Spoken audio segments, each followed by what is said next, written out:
Good afternoon, everyone. Welcome to B&M classes and job updates. आज हम एक new vacancy के साथ आए हैं जिसके बारे में हम लोग डिटेल में चर्चा करेंगे। तो ये जो वैकेंसी है ये हमारा है बिहार पुलिस भर्ती 2025 और इसका जो क्वालिफ़िकेशन होने वाला है वो है हमारा 12th पास। ठीक है, 12th पास अगर आप कैंडिडेट हैं तो आपके लिए ये वीडियो है, आप इसे देख सकते हैं। आगे आप इसे देखिए, अगर इससे कम आपका क्वालिफ़िकेशन है तो आप इसको यहीं पे स्टॉप कर सकते हैं। टाइम बर्बाद करने की कोई ज़रूरत नहीं है। इसमें हम लोग डिस्कस करेंगे योग्यता, क्वालिफ़िकेशन, पात्रता, उम्र और ऑनलाइन कब से शुरू हो रहा है। कुल जो पद है वो काफ़ी ज़्यादा है, 19,835 पद पे ये वैकेंसी निकल के आ रही है। काफ़ी ज़्यादा पोस्ट है, चूँकि इलेक्शन ईयर है तो ऐसे ही वैकेंसीज आपको देखने को मिलेंगी। तो आइए हम लोग आगे डिस्कस करते हैं इस वैकेंसी के बारे में। बिहार सरकार के गृह विभाग पुलिस विभाग के तहत केंद्रीय चयन परिषद सिपाही भर्ती ने बिहार पुलिस में कांस्टेबल के कुल 19,838 पदों पर भर्ती के लिए आधिकारिक अधिसूचना जारी की है। इस भर्ती के लिए इच्छुक उम्मीदवारों को ऑनलाइन आवेदन करना होगा। तो एक एक पहलू को हम लोग डिस्कस करते हैं। सबसे पहला जो इम्पोर्टेंट चीज़ है वो है हमारा कि इम्पोर्टेंट डेट्स क्या है।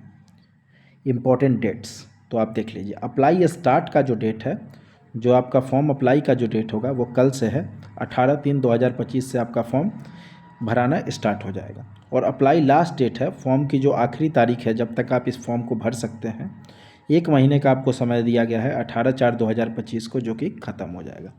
तो कल से फॉर्म भरना स्टार्ट हो जाएगा और 1 महीना का समय है, 18/4/2025 तक आप इस फॉर्म को भर सकते हो।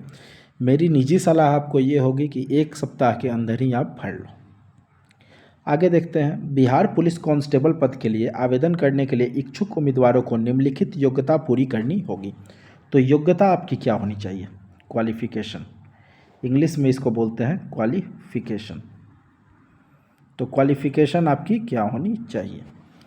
तो शैक्षणिक योग्यता, एकेडमिक क्वालिफ़िकेशन आपकी क्या होनी चाहिए? तो यहाँ हम लोग देखते हैं उम्मीदवार को कैंडिडेट को 18 अप्रैल 2025 तक, कट ऑफ डेट क्या है क्वालिफ़िकेशन डिसाइड करने के लिए? तो 18 अप्रैल 2025 है तक इंटरमीडिएट 10+2 परीक्षा उत्तीर्ण होना चाहिए। आपके पास 12th की डिग्री, 12th क्लास आपका पास होना चाहिए। कब तक? 18 अप्रैल 2025 तक। ऐसा नहीं है कि आप 2025 में एग्ज़ाम दे रहे हो तो आप इस फॉर्म को भर सकते हो। वही कैंडिडेट इस फॉर्म को भर सकते हैं जिनके पास 18 अप्रैल 2025 तक, जिनके पास 18 अप्रैल 2025 तक आपकी इंटरमीडिएट 10+2 की डिग्री हो। ये चीज़ आप ध्यान में रखिएगा। इसके अतिरिक्त बिहार राज्य मदरसा बोर्ड या बिहार राज्य संस्कृत बोर्ड द्वारा प्रदत्त मौलवी प्रमाण पत्र अथवा सरकार द्वारा मान्यता प्राप्त समकक्ष योग्यता भी मान्य होगा। इस पे मैं थोड़ा सा डिस्कस करना चाहूँगा। ये समकक्ष योग्यता क्या है?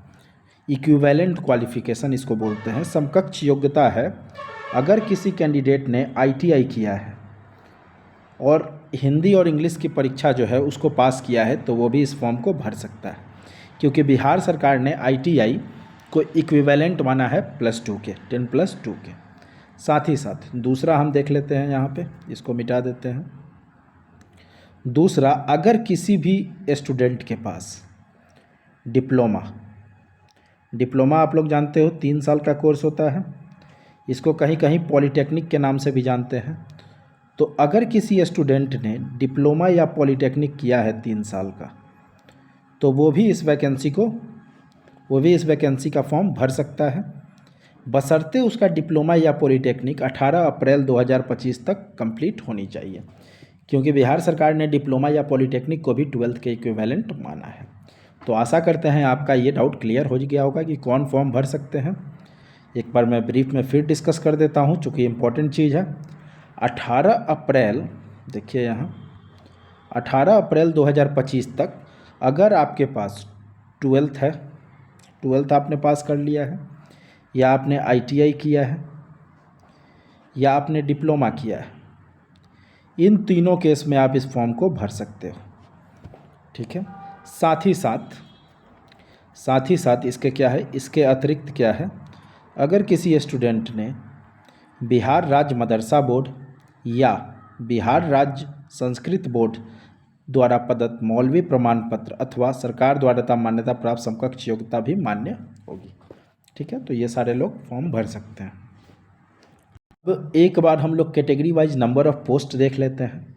तो यहाँ पे कैटेगरी हम लोग देखेंगे और यहाँ पे हम लोग की पदों की संख्या, नंबर ऑफ पोस्ट।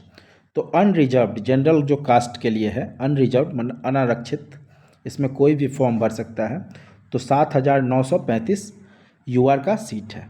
ईडब्ल्यूएस आर्थिक रूप से कमज़ोर वर्ग भाइयों के लिए जो वैकेंसी है, उसमें जो नंबर ऑफ पोस्ट निकल के आपकी आ रही है वो है 1,983। एससी भाइयों के लिए, अनुसूचित जाति के लिए 3,174। एसटी भाइयों के लिए, अनुसूचित जनजाति के लिए 199। ईबीसी अत्यंत पिछड़ा वर्ग के लिए 3,571। बीसी पिछला वर्ग 2,381। बीसी फीमेल पिछले वर्गों की महिला के लिए जो सीट है 595। तो ऐसे हमारे सीट्स का डिस्ट्रीब्यूशन है। हर एक कैटेगरी के लिए एनफ नंबर ऑफ पोस्ट है। आप किसी भी कैटेगरी से हो, आप इस फॉर्म को डालिए और तैयारी करिए। काफ़ी अच्छा इंपॉर्टेंट अपॉर्चुनिटी है अगर आपके पास 12th की डिग्री है तो। आगे हम लोग देखते हैं आगे क्या है।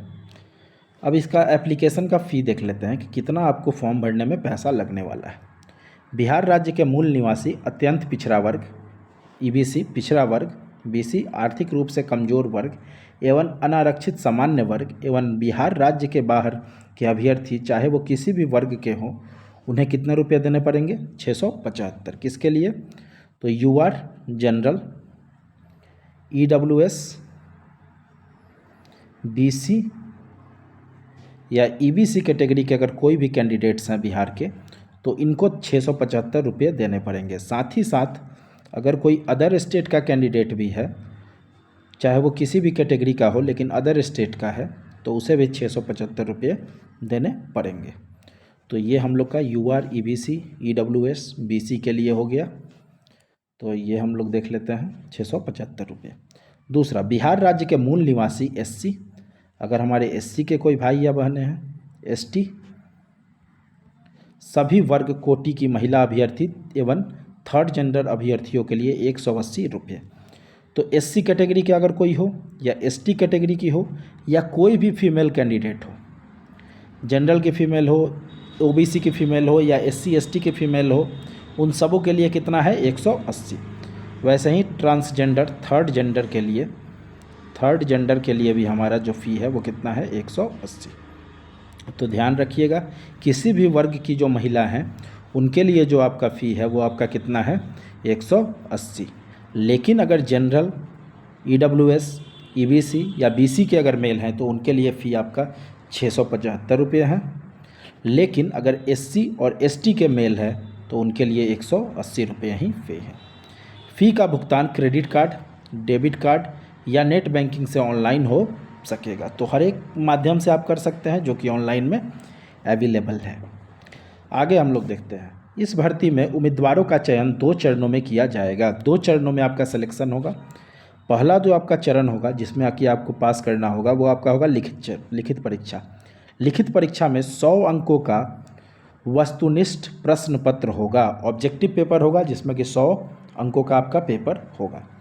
प्रश्न पत्र में कुल 100 प्रश्न होंगे, 100 अंकों का होगा और 100 प्रश्न होंगे और प्रत्येक सही उत्तर पर 1 अंक प्रदान किया जाएगा। 100 क्वेश्चन होंगे, हर एक क्वेश्चन 1-1 मार्क्स के होंगे, तो 100 मार्क्स का आपका पेपर होगा। परीक्षा का स्तर 10वीं कक्षा का रहेगा। तो ये ध्यान रखिएगा कि आपका जो क्वेश्चन का लेवल होगा वो आपका 10th पास का ही होगा। तो 10th का सिलेबस देख के इसकी तैयारी करिए। इस परीक्षा में प्राप्त अंकों के आधार पर चयन की प्रक्रिया को आगे बढ़ाया जाएगा। हालांकि इस लिखित परीक्षा के आधार पर आपका मेरिट डिसाइड नहीं होगा। इसमें जो कैंडिडेट्स पास करेंगे वो दूसरे चरण के लिए क्वालिफाई करेंगे। अब दूसरा चरण जो कि काफ़ी इंपॉर्टेंट होने वाला है उसको हम लोग देख लेते हैं। दूसरा जो चरण है वो है हमारा शारीरिक दक्षता परीक्षा, पीईटी के नाम से जानते हैं, फिजिकल एलिजिबिलिटी टेस्ट। लिखित परीक्षा में सफल अभ्यर्थियों को शारीरिक दक्षता परीक्षा के लिए बुलाया जाएगा। पीईटी में उम्मीदवारों को निम्नलिखित परीक्षण देने होंगे। दौड़ में आपको शामिल होना पड़ेगा, गोला फेंक आपको करना पड़ेगा, लॉन्ग जंप करना पड़ेगा और काफ़ी इंपॉर्टेंट है, पीईटी के प्रदर्शन के आधार पर ही अंतिम मेरिट लिस्ट तैयार की जाएगी। तो देखिए, रिटेन के आधार पर आपको सेकेंड स्टेज में बुला लिया जाएगा फिजिकल एलिजिबिलिटी टेस्ट के लिए, लेकिन इसमें आपका दौड़, गोला फेंक, लॉन्ग जंप एक्सेट्रा में आपका जो परफॉर्मेंस रहेगा उसी के आधार पर आपका जो अंतिम मेरिट लिस्ट होगा वो निकाला जाएगा, अंतिम मेरिट लिस्ट का चयन किया जाएगा। तो पढ़ाई के साथ साथ आपको क्या करना पड़ेगा, फिजिकल ट्रेनिंग पे भी ध्यान देना होगा अगर आपको इस परीक्षा में सफल होना है तो। अब हमने सारे क्राइटेरिया आपको बता दिए। अगर आप सारा क्राइटेरिया फुलफ़िल कर रहे हैं और अगर चाहते हैं कि मैं ये एग्ज़ाम दूँ तो हम आपको बता देते हैं कि कैसे आपको अप्लाई करना है। तो how to apply online in Bihar police constable recruitment 2025। आप भी बिहार पुलिस भर्ती सिपाही भर्ती 2025 में ऑनलाइन आवेदन करना चाहते हैं तो नीचे बताया गया स्टेप्स को बिल्कुल ध्यानपूर्वक फॉलो करें। सबसे पहला स्टेप, सबसे पहले आपको इसके आधिकारिक वेबसाइट से पोर्टल पेज पर आ जाना है। तो देखिए, आधिकारिक वेबसाइट क्या है, मैं यहाँ पे लिख देता हूँ, csbc.bihar.gov.in। तो सबसे पहले आपको क्या करना है, इस आधिकारिक वेबसाइट पे चले जाना है। ठीक है, ये हमारा स्टेप 1 हो गया। स्टेप 2 हम लोग देखते हैं। अब यहाँ आपको apply online recruitment for the post of constable in Bihar police का विकल्प देखने को मिलेगा, जिस पर क्लिक करना है, जिसका लिंक 18 मार्च 2025 को एक्टिव होगा। इसका जो लिंक है वो आपका 18 मार्च को एक्टिव होगा, जो कि कल का डे है, क्योंकि आज हम वीडियो बना रहे हैं और आज आपका क्या है, आज आपका जो तारीख है कितना है, 16 है। आज आपका 16 तारीख है, तो ये आपको देखने को मिलेगा परसों। स्टेप 3 में हम लोग देखते हैं, क्लिक करने के बाद आपके सामने इस वैकेंसी का आवेदन फॉर्म खुलेगा, जिसमें आपको ध्यानपूर्वक भरकर सबमिट कर देना है। स्टेप 3, क्लिक करने के बाद आपके सामने इस वैकेंसी का आवेदन फॉर्म खुलेगा, जिसको आपको ध्यानपूर्वक भर के सबमिट कर देना है, ये मैंने बता चुका हूँ। स्टेप 4, सबमिट करने के बाद आपको रजिस्ट्रेशन आईडी और पासवर्ड प्राप्त होगा, जिसकी मदद से आपको लॉगिन पोर्टल पेज पर लॉगिन करना होगा। स्टेप 5, लॉगिन करने के बाद सभी ज़रूरी दस्तावेजों को स्कैन करके अपलोड करना होगा और आवेदन शुल्क का भुगतान कैटेगरी के अनुसार करना होगा, जो मैं बता चुका हूँ। स्टेप 6, इसके बाद अब अंत में आपको एक रसीद प्राप्त होगी, जिसको सुरक्षित रखना है। तो ये हमारा प्रोसेस था, ये हमारा जितना भी स्टेप था मैंने आपको डिस्कस कर दिया है। जो भी एजुकेशनल क्वालिफ़िकेशन है वो भी मैंने आपको बता दिया है। कितना आपको एप्लीकेशन फ़ी लगेगा वो भी मैंने आपको बता दिया है। तो हर एक छोटा से छोटा और बड़ा से बड़ा डिटेल मैंने आपको दे दिया है। तो काफ़ी अच्छा इम्पॉर्टेंट वैकेंसी आपका निकल के आ रहा है 19,835 पोस्टों के लिए।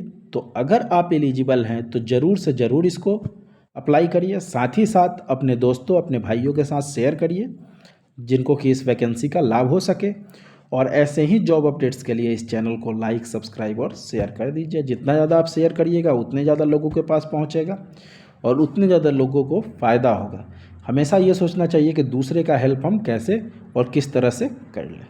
ठीक है, तो आशा करते हैं आपका सारा डाउट क्लियर हो गया होगा। कोई भी डाउट हो आप कमेंट सेक्शन में डाल देना, मैं क्लियर कर दूंगा। 18 से फॉर्म भराना स्टार्ट हो जाएगा, 1 महीना का समय है, लास्ट दिन के लिए मत रुकिए, जल्द से जल्द फॉर्म अप्लाई करिए और परीक्षा की तैयारी शुरू कर दीजिए। Thank you so much.